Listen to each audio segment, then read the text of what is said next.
The Water Clock. The First Dryden Mystery by Jim Kelly. Read by Peter Silverleaf. For Midge. Thursday, 8th of November. The Great West Fen.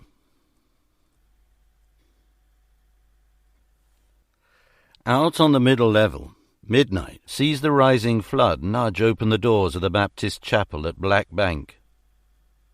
Earlier the villagers had gathered for a final service, loaded down like Balkan refugees with suitcases and bundles. Now the water spreads across the Victorian red brick floor, a creeping congregation, lifting the pews which shuffle forward to press against the altar rail. Finally, the wooden lectern lifts and tips its painted golden eagle into the chocolate-coloured flood. But no one hears the sound. All are gone. Outside, below the flood banks, fence posts sucked from the sodden peat pop to the surface. On what is left of the high ground, hares scream a chorus from an operatic nightmare. The flood spreads under a clear November moon. Cattle, necks breaking for air, swim wall-eyed with the twisting current. At Pollardser, just after dusk, the old West River bursts its bank, spilling out over the fields of kale and cabbage. A dozen miles away, the lookouts in the lantern tower of Sutton Church take the noise for that of a train on the line to King's Lynn. They wait, fatally, for the fields to reflect the stars before raising the alarm. Burnt Fen Farm, now a ruin, stands on its own shrinking island. Philip Dryden climbs the stairs of the farmhouse in which he was born. His knees crack, the damp air encouraging the rheumatism which waits in the joints of his 6-foot-3-inch frame. He stops on the landing, and the moonlight, falling through the rafters, catches a face as expressionless as a stone head on a cathedral wall. He leans on the twisted banisters and feels again the anxieties of his childhood, welcome by comparison with the present and approaching fear. Will the killer come? Outside, the ice creaks on the old West River. Unheard, small voices of perfect terror rise with the approach of death. Rats dash in synchronized flights to beat the flood, crowding into the steep pyramids of winter beat. Shivering, he walks through the hallway and pushes open the slatted door to the attic stairs. He climbs again to the old schoolroom, where he was the only pupil. The view from the dormer window frames a snapshot of memory. His father sat in a pool of midsummer sunlight in a blue-striped deck chair, dozing under a wide-brimmed cherry-picker's hat. Outside, the wind brings the slow crash of a tree subsiding into the flood. A dying cow bellows, and briefly, with a gust of heavenly sound, church bells ring the alarm too late from Littleport. The lightning cuts a gash across the night, and Dryden sees the serried rows of waves marching south. Waiting for a killer on Burnt Fen. A single double killer coming. On the horizon, occasional car lights thread to Quinea. Locals, quitting at the nicely judged last moment, speed to the high ground. One stops. The headlights swing round, and the car idles beside the 18-foot drain. A false alarm. It executes a 3-point turn, a dance of light from yellow to red, leaving Dryden's heartbeat rattling. He shivers now in judders which make it difficult to hold the torch. Another car on the fen. So quickly is it there, his eyes struggle to focus on the headlights as they snake nearer. He's come from the south, along the drove. He's almost here, and Dryden's underestimated him. Threading through the fields along the narrow banks of the Loads. Half a mile away the car stops. The headlights die. They sit and wait. A trickling minute passes. Then 5. Sitting, watching, Water rising. He's answered a message from a dead man. Dryden examines the roar of the flood for other lethal noises. The moon finds a cloud, the wind drops, and in the sudden suffocating silence a car door closes without a slam. He's coming. Thursday, 1st of November. 7 days earlier. Chapter 1. Humphrey H. Holt's licensed minicab crept across the fen like the model motor car on a giant Monopoly board. The Ford Capri was an icon. From the fluffy toy dice hanging from the rear-view mirror to the beaded seat covers, the back window was stacked with dog-eared children's books hoarded by his daughter, who had fitted the red plastic nose to the radiator and the Jolly Roger to the aerial. Emblazoned with a Triple H motif, the cab was, not surprisingly, rarely in great demand for weddings. It had once made up the numbers in a funeral cortege, and the family had had the presence of mind amidst their grief to ask for their money back. Philip Dryden shifted in the passenger seat as they cleared the railway crossings at Queen Adelaide, and turning up the collar of his giant black greatcoat, he eyed the cab's meter. He coughed, drawing in the damp which was already creeping out of the fields. The meter read £2.95. It always read £2.95. He could see the frayed wires hanging loose below the dashboard. The cab hit a bump, and the exhaust struck the tarmac with a clang like a cowbell. Humph wriggled in his seat, setting off concentric rings of wave-like motion in his 17-stone torso, which he had snugly slipped into his nylon Ipswich Town tracksuit top. Somewhere deep inside, a large length of gut cavorted. Another bump on the drove road put the car briefly into flight before it returned to earth with a bone-shaking thud. The suspension, a matrix of rusted steel, was not so much shot as dead and buried. The jolt dislodged the passenger side vanity mirror, which dropped neatly in front of Dryden's face. He stared at himself in irritation. His imagination was romantic, and he found his own face a dramatic disappointment, which was odd, as most people, and almost all women, found it striking, if not handsome. But self-knowledge was not one of his virtues. The bone structure was medieval, the face apparently the result of several blows of a Norman mason's chisel into a single limestone block. Jet-black hair followed the architectural design, cropped and severe. It was the kind of face that should have been illuminating an Anglo-Saxon chronicle. He flipped up the vanity mirror and smudged a porthole in the condensation of the window. 4:10 p.m. A lead expanse of chill cloud over the fen, occasionally lit by the red and green of half-hearted fireworks. The temperature had not risen above freezing all day, and now, as the light bled away, a mist crept out of the roadside ditches to claw at the cab's passing tyres. Dryden checked his watch. "We could do with being there," he said. Like most reporters, he'd learnt the hard way that patience is a vice. Humph adopted an urgent posture, which produced no discernible increase in speed. The cab swept on, while beside them a flock of Canada geese, just airborne, began its long, slow ascent into the sky. 2 miles ahead a blue emergency light blinked, a lighthouse in the dusk. A mile away to the east the fairy lights of a pub twinkled in the gloom. "Tesco trolleys," said Dryden, searching his coat pockets for a pen. Instead he produced a miniature pork pie, the remnants of a quarter-pound of button mushrooms, and an untouched half-pound of wine gums. Humph adjusted the rear-view mirror by way of answer.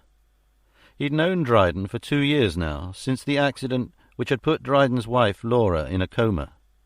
Humph had ferried him to the hospital through those first critical weeks. In that time he'd learnt to let Dryden finish his own sentences. If you can have a conversation entirely based on rhetoric, then they did. Dryden kicked his feet out, irritated that the cab afforded no more legroom than the average car. Had Humph answered? He was unsure. "I bet you 3 sodding Tesco trolleys and a hubcap, if we're lucky. Brace yourself, another Pulitzer Prize." Dryden stretched scepticism to breaking point. It was often wrongly seen as cynicism.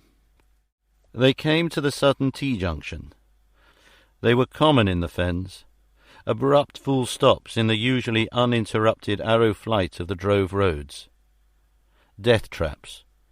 Overconfident drivers, lulled by 7 miles of tarmac runway, suddenly found themselves confronted by a bank and then a ditch with 10 feet of iced water in the bottom. A signpost stood at an angle beside the road. 5 miles from anywhere corner. Dryden laughed, mainly because it wasn't a joke. Across their path lay the bank of the River Lark, a tributary of the Great Ouse, the Fens' central artery. They parked up short of a yellow and black scene of crime tape. As Dryden reached the top of the bank, an industrial arc lamp thudded into life, picking out a circular spotlight on the ice. Cue Torval and Dean, he thought. In the dusk, the bright circle of light hurt his eyes. The Canada geese, having caught them up, flew startled through the arc lamp's beam like bombers picked out in the searchlights of the Blitz. They attempted a landing on ice downriver, a disaster of flailing webbed feet shrouded in gloom. Dryden started listing hardware in his notebook, a sure sign he knew he might be short of facts to pad out a story. 8 vehicles were drawn up along the foot of Lark Bank. 2 local police patrol cars, blue stripes down the side of Ford Fiestas, the county police force's diving unit in a smart purple-striped Cavalier with trailer, the fire brigade's special rescue vehicle, a 3 Rivers Water Authority Ford van, and an unmarked blue Rover which might as well have had CID in neon letters flashing from its number plate. Out on the river, 4 frogmen were trying to break through the ice to attach cables to something just below the surface. One called for oxyacetylene torches, and soon the diamond blue flames hissed, generating vertical mushroom clouds of steam in the frozen air. What Dryden needed was a storyline, and for that he needed a talking head. What he didn't have was time. The Crow's last deadline was 5 p.m. He scanned the small crowd. He ruled out the senior fireman, politely known as media unfriendly, and ditto the Water Authority PR, who was even now smoothing down a shiny silver suit under a full-length cashmere coat. With relief he recognized a plain-clothed detective on the far bank. Detective Sergeant Andy Stubbs was married to one of the nurses who cared for his wife. They'd met occasionally at the hospital, both keeping a professional distance. Dryden decided businesslike was best. "Detective Sergeant." It was nearly a question, but not quite. An invitation to chat. Detective Sergeant Stubbs turned it down. Dryden. He zipped up an emergency services luminous orange jacket. The body language shouted suspicion. Dryden looked out over the flood-lit river with an air of enthusiasm more suited to the terraces at Old Trafford. He grinned, rubbing his hands together with excitement. Then he made his pitch. "What's all this about then, Mr. Stubbs?"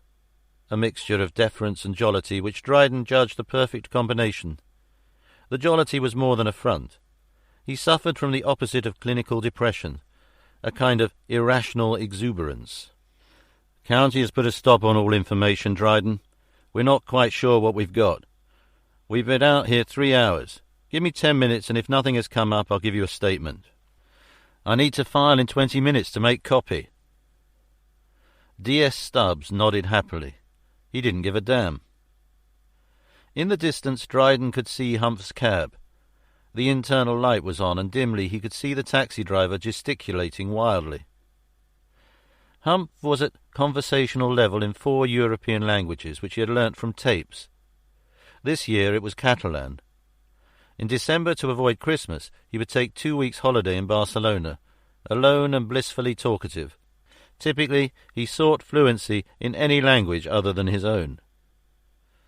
Stubbs appeared to have the same problem. Dryden tried again. "Car, then, under the ice. He beamed in the silence that followed, as if he had got an answer. Out on the frosted river, the frogmen were attaching 4 metal cables to the car roof at its strongest points, having melted the surface ice with handheld blowtorches fed by gas lines running back to the fire brigade's accident unit. The steel cables ran to the county police force's portable winch, which in turn was connected by cable to the fire engine's generator. An industrial pump was churning out hot water in a steaming gush from the bank, gradually producing a pond of slush which bubbled around the divers. Beside the single arc lamp, uniformed police officers were setting up scene-of-crime lights along the bank. One of the firemen was filming the scene with a handheld video camera. There was enough hardware for the climax of a Hollywood disaster movie, on ice. Dryden had seen it all before. The emergency services could never pass up an opportunity to wheel out their toys and put in some real-time training. He half expected the force helicopter to thwap, thwap, thwap into earshot. "Quite a show, Mr. Stubbs." Stubbs looked right through him. The effect was oddly unthreatening. Dryden felt better and grinned back. For a detective sergeant of the mid-Cambridgeshire Constabulary, Andy Stubbs managed to radiate an almost complete absence of authority. His face was so undistinguished it could have been included in 1,000 identity parades, and his eyes were an equally forgettable grey. His hair was short and fair, echoing the talcum-powdered dryness of his skin. He reeked of Old Spice. Dryden fingered his collar. Stubbs' colourless coolness always made him uncomfortable. He put on his desperate face, one down from suicidal and one across from murderous. He stepped closer. "Any ideas? I'm a bit pushed for time." Stubbs decided to talk, not because he could see any advantage in it, but because he liked Dryden, or more accurately, he envied him. Envied him his lack of order and responsibilities, his freedom and his untied existence. And he pitied him. Pitied him for the very reason for that freedom, a beautiful wife confined to a hospital bed for the rest of her life. "There's something under the ice," he said. Dryden screamed inwardly. He could see that for himself. "And that's off the record. It's all off, okay?" Dryden held out both hands to indicate that his notebook was back inside the greatcoat, not that that had ever stopped him remembering a good quote. "We never spoke, Mr. Stubbs." "The river froze last night around 2 a.m. The frogmen say the sheet of ice was unbroken. So the car went in before then. The nearest habitation is the 5 miles from anywhere. The pub over there. Must be a mile. They don't get much trade in winter. They've heard nothing, saw a few fires around last night, but that's par for the course around Guy Fawkes." As if on cue, a distant percussion echoed round the fen. They turned to see a cascade of orange and red fireworks burst over the distant silhouette of Ely Cathedral, standing 200 feet above the black peat fens. "Who found it?" "Kids, skating. You can see something clearly from above. But today's the first day they've been out on the river, so it could have been there for weeks." Stubbs looked reluctant to go on. "I've got no real idea what we've got, Dryden, and that's off the record too. I can't afford some damn fool quote in the paper." Not again. 6 weeks earlier, Stubbs had responded to an emergency call relayed from county headquarters. An anonymous member of the public said a car had crashed in a field known as Pocket Park on the edge of town. It was a local landmark and the site of Ely's annual fair. By the time Stubbs got there, it was dark and there was no sign of the car in the field, so he called it a hoax and went home to tea. The following day, they found the driver dead at the wheel in the next field. The coroner ruled that the victim, an 84-year-old pensioner, had died instantly from a heart attack, having swerved off the main road and carried on into a ditch. It was the local TV that crucified Stubbs. A 2-man team from Cambridge caught him on his front step the next night. The house is in worst Barrett Estate Tudor. His wife, Gaynor, made the mistake of coming out to greet him with the 2 kids, a show of solidarity which made good TV. The news crew flooded the front garden with an arc lamp and blinded the kids, who started crying. It was just about the worst time to be asked the one question he couldn't really answer. "Any message for the family of the dead man, Detective Sergeant?" Fatally, Stubbs tried irony. "We all make mistakes." It was a great headline and excruciating TV. Stubbs was up for a police tribunal, failing to follow proper procedure. It didn't help being the son of a former deputy chief constable. So no more quotes, and no more cock-ups, which explained what appeared to be massive overreaction to a dumped car. Dryden was running out of time. "No problem, all off the record. Just a short statement saying nothing is fine, but give us a clue. I've got a story to file. At the moment it looks like mystery surrounds. Bit thin? Any idea if the driver is still on board?" Stubbs started to answer, and then they heard it, the thwap, thwap, thwap of the county helicopter following the Lark up river from Milden Hall. "Well, we are honoured."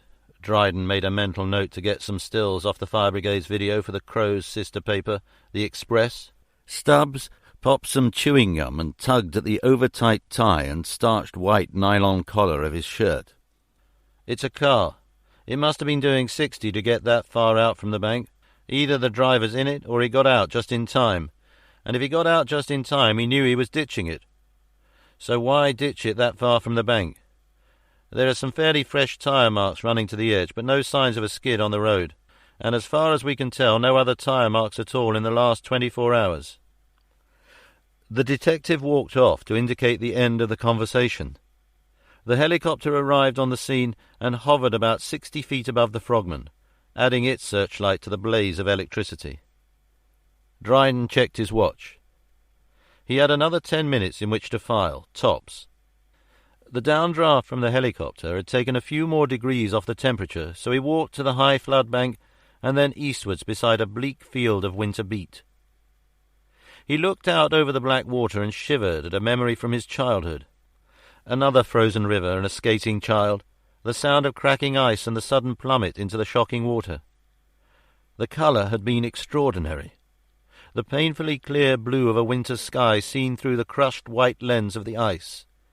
He'd sunk, drifting downriver, away from the jagged circle where he had crashed through the ice. Looking up into the receding world, he had been too young to know he was drowning. He'd felt like sleeping after the first panic of the fall, sleeping where the light was dimmer and wouldn't hurt his eyes. Below. He had been 10 and drowning, looking up into a world he didn't want to leave. Boxing Day. He'd been given skates but told to stick to the frozen pond behind the barn. But that was dull. The channel which began by the barn led away from Burnt Fen on its tiny island and out into the secret maze of drains and ditches, frozen silent in that bitter winter. He'd skated faster, faster, and finally out with a great whoop into the wide expanse of the river. He still loved that place, not 10 miles from where he now stood. It had been his world. He could see forever and see no one. He hadn't been a lonely child. He had a voice inside him to keep him company. But the voice failed him that Boxing Day morning. It didn't see the thin ice where the swans had slept. But the voice had not deserted him. As he sank, it whispered a single word. Skates. They had been his best present. He'd sat by the Christmas tree to open the blue and silver parcel. Skates, said his voice again, and he'd understood. So he pulled the laces and watched them sink into the gloom below. He'd risen until his head bumped the ice which froze to his hair, anchoring him to the spot. He wanted to cry then for the rest of Christmas he was going to miss. His voice had gone, or too far away to hear. That was the one moment he would always remember, the unhappiest moment of a happy childhood, the empty desolation of being on the wrong side of that sheet of ice, in the cold, sterile water, while the fire burnt at the farm and the smell of Christmas food seeped out of the kitchen, and above him always the criss-crossed pattern of his own skates. Humph hooted from the cab. Dryden ambled over, drained of energy by the familiar chilling memory. The Crow had called on the mobile and they wanted copy. Humph delivered all the message in a flat monotone, indicating indifference. I told them the police were about to issue a statement and you were holding on for that. Another 10 minutes. They'll ring back." Dryden slammed the cab door and leant on the roof with his notebook. As so often when faced with a white sheet of paper and a deadline, Dryden thought about something else. He saw Humph on the steps of the High Court, the decree nisi in one hand and his daughter by the other. It was the last time he'd seen him smile. Humph waved the mobile at him through the side window. Dryden kicked the side of the cab and began to compose a paragraph for the stop press. In the best traditions of British journalism, it said nothing with great style. He was steeling himself for the ordeal of filing it to Jean, the Crow's half-deaf copy-taker, when the fire brigade's winch started to whine. As the cables took the strain, he heard the ice crack. By the time he got to the bank, a spider's web of silver lines had appeared across the ice. The helicopter dropped 30 feet, and the down-blast swept the loose ice to the banks. The car jerked up a foot, the steel frame creaking and howling under the strain. The metallic blue roof appeared, then the rear windscreen, and then the boot. By the time it reached the bank, water was pouring from 2 broken side windows. It came to rest on the bank top, and, as the cables held it fast, the frogmen searched the inside by torchlight. It took 30 seconds for their body language to tell him everything he needed to know.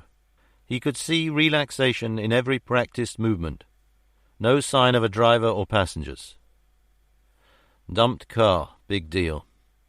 But he got the details. A Nissan Spectre, latest registration. No bumps, scrapes or window stickers. Road tax paid. The glove compartments empty. They put the torches on the boot and bonnet. Dryden was getting into the cab when one of the firemen gave a shout. He sprinted back, telling Humph to hold the copy-taker on line. They had the arc lamp trained on the open boot. For a second Dryden could not understand what he saw. It looked like the back of a butcher's van. Inside was what was left of a large slab of ice glistening with melted water. Inside that was a body in an unrecognizable form. It had not been cut to fit, but compressed and twisted into the space. A great Guy Fawkes rocket burst overhead, the stark white light making the image burn into his retina. There was one body. Male? The face stared at them. One particular eyeball, so close to the surface of the ice it reflected the blue electricity of the arc lamp back into the night. The thick, greying, corn-blonde hair was matted with dried blood. At first Dryden thought the head had been severed from its body. It lay twisted and back over its own shoulder. Then he saw the knuckle of bloodied vertebrae protruding from the neck and the thick flap of flesh that still joined shoulder to head. The sudden exposure to the heat of the lamps was melting the ice quickly, the fingers of one hand beginning to protrude along with a naked, blue-veined foot. Around the flesh streaks of black blood made the white skin look like ice cream drizzled with chocolate. One of the frogmen was sick in the long grass. Stubbs was unmoved, in control. He called the police photographer over to capture the position of the body before the ice melted. Then he used the squad car radio to get the pathologist, coroner's officer, and forensic team. Murder inquiry procedure. Dryden told the copy-taker the story was coming. He did that twice to make sure she'd heard the first time. 350 words by 5:30. He wrote the intro and gave the rest off the top of his head. It wasn't great, but it was in time.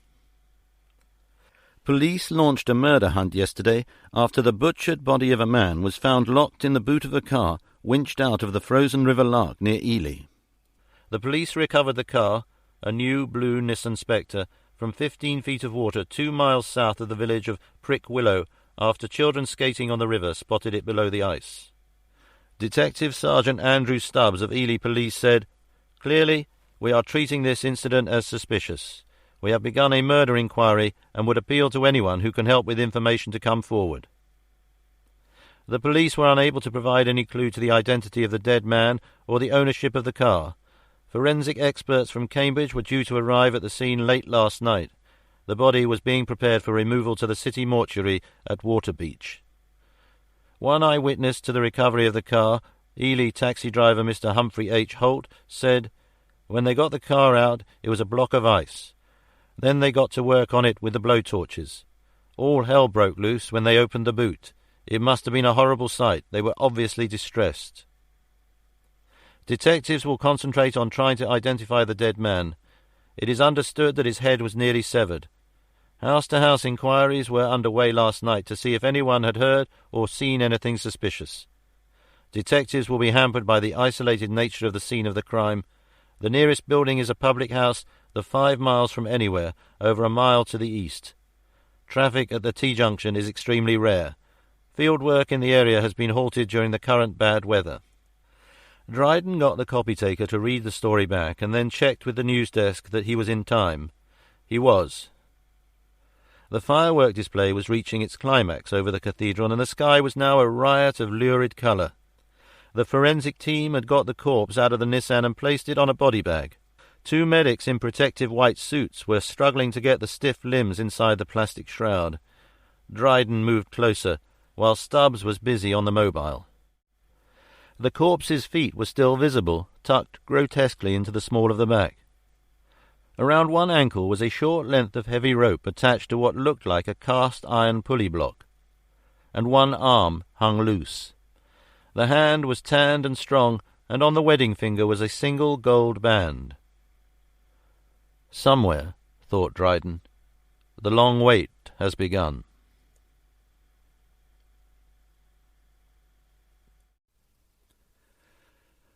Chapter 2. By the time Dryden got back to the office, via a chip shop with Humph, the newsroom looked like a cabin on the Marie Celeste.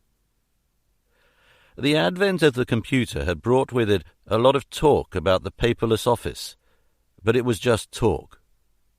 And the Crow, established 1882, was hardly at the leading edge of new technology.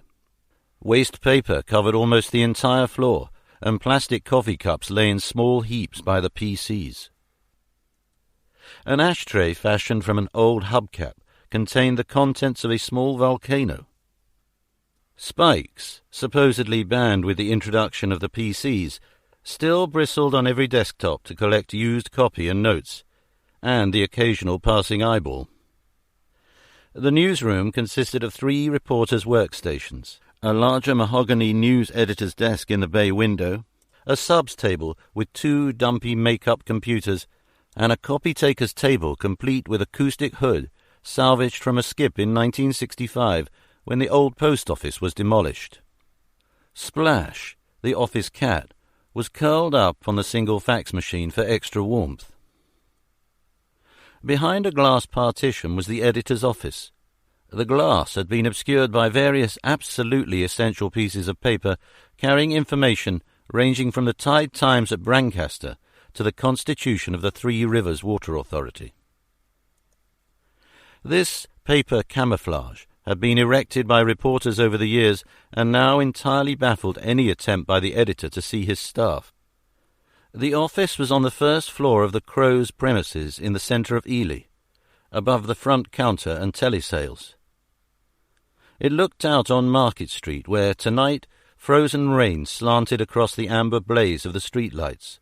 The top deck of the Little Port bus had just drawn up at the stop directly outside, and barely visible behind the streaming condensation was what appeared to be the entire cast of St. Trinians. Dryden's story, not surprisingly, had made the lead. Hunt for Fen Killer, in 68 points across 2 decks, shouted from the proofs left lying on the sub's table. The top single beside it was hardly in the same league. Firework warning over kid's prank.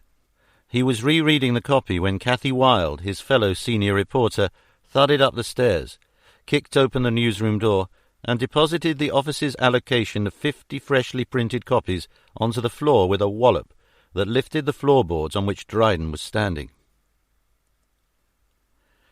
Cathy, a red-haired Ulster woman, distracted attention from lurking depression and a tendency to put on fat by a nearly continuous exercise in extrovert behaviour. She knew someone would be in the office from the lights. It was one of her less dramatic entrances. Would you effing believe it? The Ulster accent was sharp enough to make the windows rattle. Page 8. Stark bollock naked in front of his bloody Mondeo with a blow-up doll, and these tossers stick it in the briefs on page 8. Pity he didn't keep it in his briefs, said Dryden. He liked it when Cathy laughed. She let herself go, one of Dryden's litmus tests of character. She advanced towards him.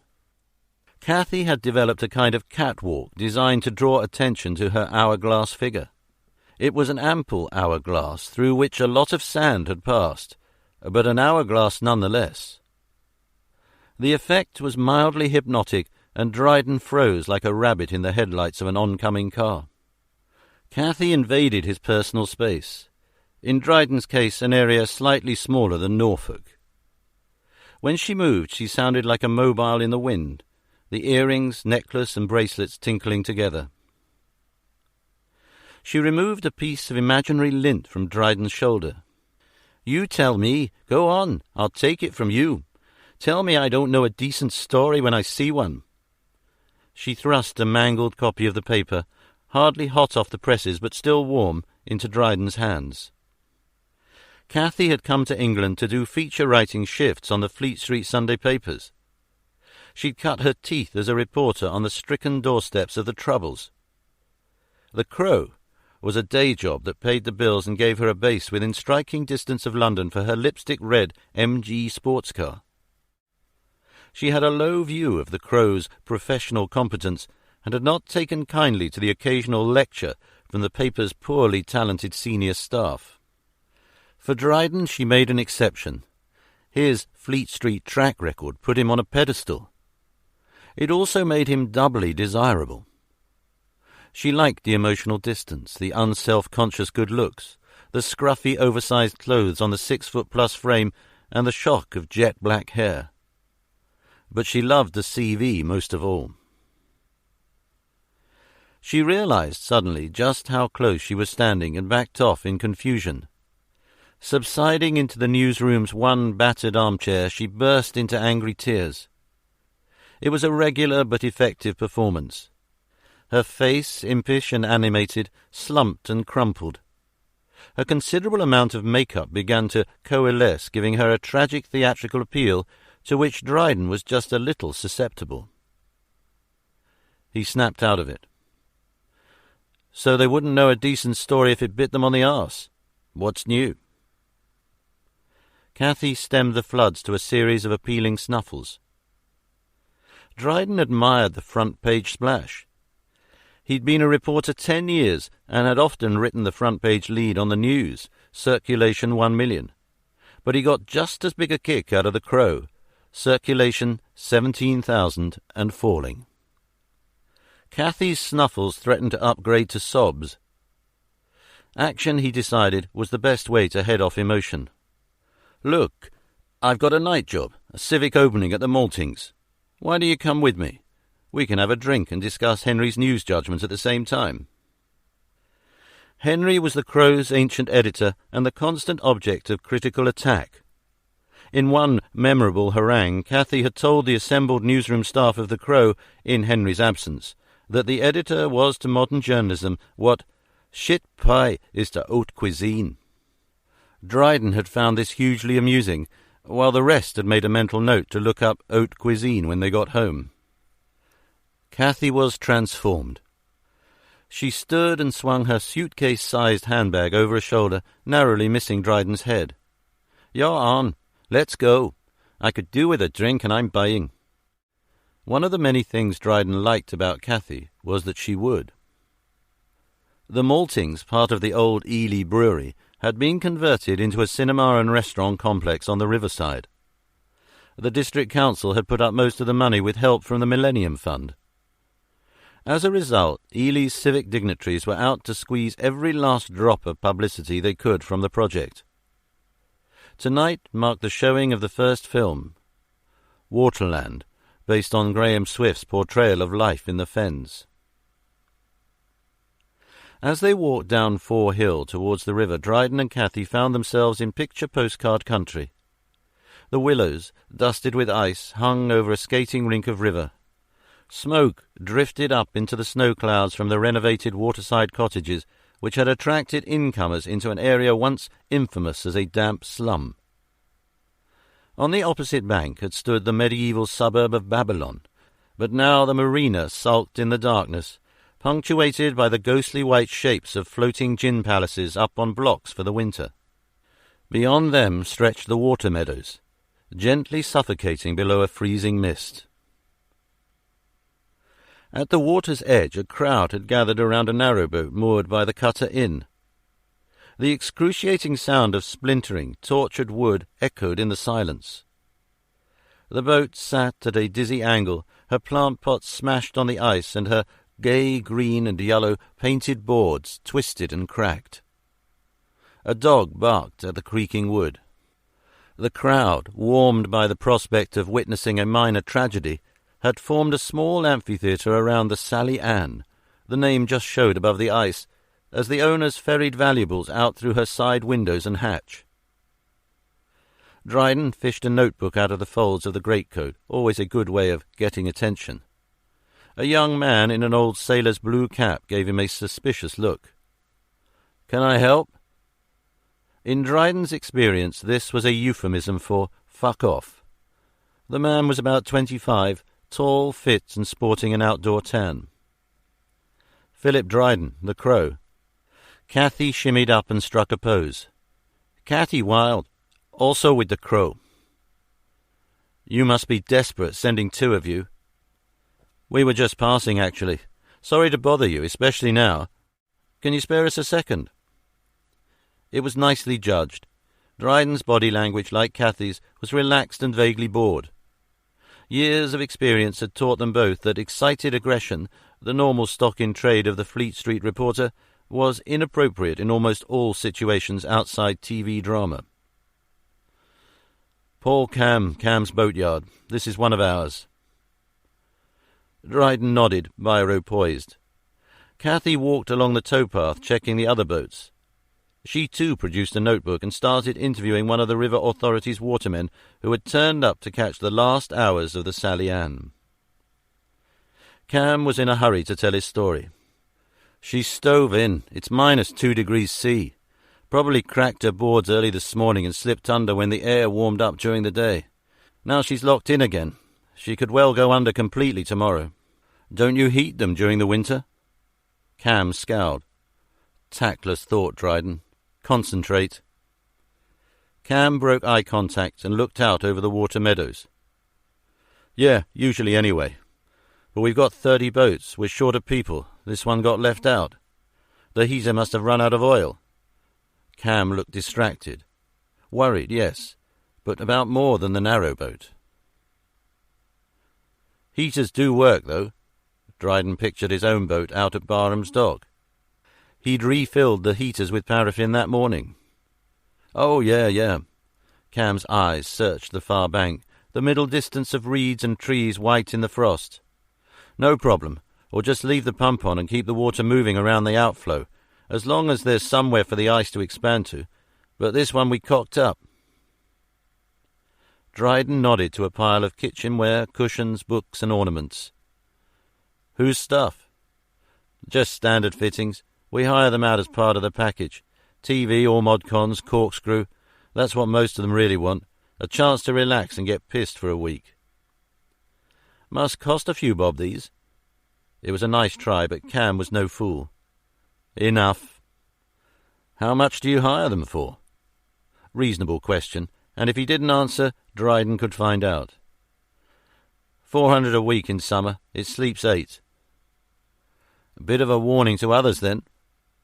That, Dryden decided, was what the story needed. A forward-looking angle. "Yeah, if we can lose a boat, anyone can, especially in this weather. It's going to get worse as well." Dryden scribbled the quote, relying on his erratic spidery shorthand. Inside the maltings, the ceremonies had begun.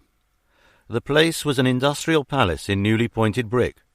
All the usual suspects were up on a makeshift stage, most of them with some variety of bent spoons strung around their necks. A crowd of about 100, enlivened by a free sherry, was prepared to listen politely to a speech by the Lord Mayor, Councillor Roy Barnett. Cathy started taking a note and gave Dryden her wallet. At the bar he ordered a pint of bitter and a Camparian soda. He could not resist that sickly red colour. Inside the wallet was a picture of Cathy's father, Eugene. Dryden had heard the story several times, always in a bar. A Catholic lawyer in Londonderry, he'd specialised in taking cases against the IRA. Harassment, punishment shootings, extortion. He'd stood and been elected to the new Ulster Assembly until a midnight knock at the door had left him with a gunshot to the head.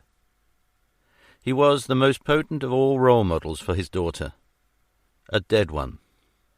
The mayor was speaking from what appeared to be handwritten notes in green ink, 2 bad signs in one. He looked no better than usual. A Bobby Charlton haircut spread over skin the colour and texture of grey lard. Cathy was taking a crude note which she would tidy up into proper sentences later for a piece. She knew that if most politicians were quoted accurately, they'd sue. Beside the mayor sat his wife, Liz, a Labour councillor herself and one-time leader of the party on the district council. The mayor's office was largely ceremonial. The party leadership had involved the wielding of some real political power, even if it had been on a tiny provincial stage. Roy Barnett's speech was rambling, incoherent, and extremely badly delivered. A model of its kind, it also ran for 23 minutes. Cathy had time to visit the bar regularly, and both she and Dryden were much happier by the time the mayor sat down, the gasp of delight this produced being a mark of relief, not admiration. Cathy recognised a couple of pliable councillors and slipped off to see if they were in an indiscreet mood. Liz Barnett caught Dryden's eye across the second round of sherries and motioned him towards the bar. By the time she got there, Dryden had bought her a large malt whisky, and for himself a deliberately understated brandy and babysham. She noted the malt with a slight nod of appreciation and Dryden's drink with horror. "The press," she said, as a toast. Liz Barnett was one of those women who inspire 2 questions. How, followed promptly by why. How did the appalling Roy get her to the altar in the first place, and why had she stayed with him for more than 30 years? She had been a beauty once and was still striking. Auburn hair turning grey, with no attempt to cheat nature. Strong features and a naturally tanned skin supported by industrial quantities of makeup expertly applied. Her secret was colour. She wore shawls, dresses, headscarves, and various layers of material in bright gypsy designs. She was 54 and looked good. Husband Roy was 60 and struggling to keep a beer gut inside a nylon shirt. The mayoress's political assets were impressive. She could give an impression of genuine, rapt interest while being shown round a basket-weaving class for the 5th time in a year. She had proved adept at slipping into the clothes of New Labour while preserving a sharp edge of social antagonism towards the middle classes. Socialism had never been a great force in the Fens, radical liberalism being the natural successor to religious nonconformism and rural deprivation. But Liz Barnett had channelled some of those forces into support for Labour during the Thatcher decade. If she hadn't been a woman, she'd have made it to Westminster. But being a woman had taught her one thing, the corrosive evil of prejudice. Dryden looked at her feet. She wore an ankle bracelet, a gypsy-esque touch that had caused a scandal at Roy's investiture as mayor at the start of the year. Liz Barnett was also ferociously streetwise and had realised early the power wielded by the press. Her friendship for Dryden had been, at first, entirely manipulative. There was now a grain of genuine respect as well. "Your wife?" she asked, nodding to the barman to repeat the malt whisky and Dryden's concoction. Dryden could never answer this particular question without feeling that he was lying in some way, keeping back some part of the truth. "The same, no better, no worse. What can I say?" She was enough of a professional not to apologise for the question. She stepped a foot closer. Dryden appeared to be having one of those days. It was a tribute to the mayoress that she could produce such effects at such a tender age. Her husband was holding forth on the other side of the room to a captive audience that looked as though it had been injected with concrete. His face was mottled crimson with a dash of what could only be called cardiac blue. She leant in close as the noise in the room rose with the consumption of free sherry. You will have seen the Planning and Resources Committee's agenda on the request for extra funds for the cathedral restoration. It was a rhetorical question. Liz Barnett was one of his best contacts. She pressed on. Frankly, they've got a bit of a cheek. It's virtually a demand for a £30,000 contribution because they've discovered at the very last moment that they need to put up scaffolding around one of the transepts to reach the high gutters. She broke off to kiss a passing councillor who got her name wrong and then staggered away. Anyway, apparently they needed to clear gutters ahead of a thaw. If the water collects and freezes, then cracks the stonework, it's gargoyles crashing to the ground, plagues of frogs, that sort of thing. What's the problem?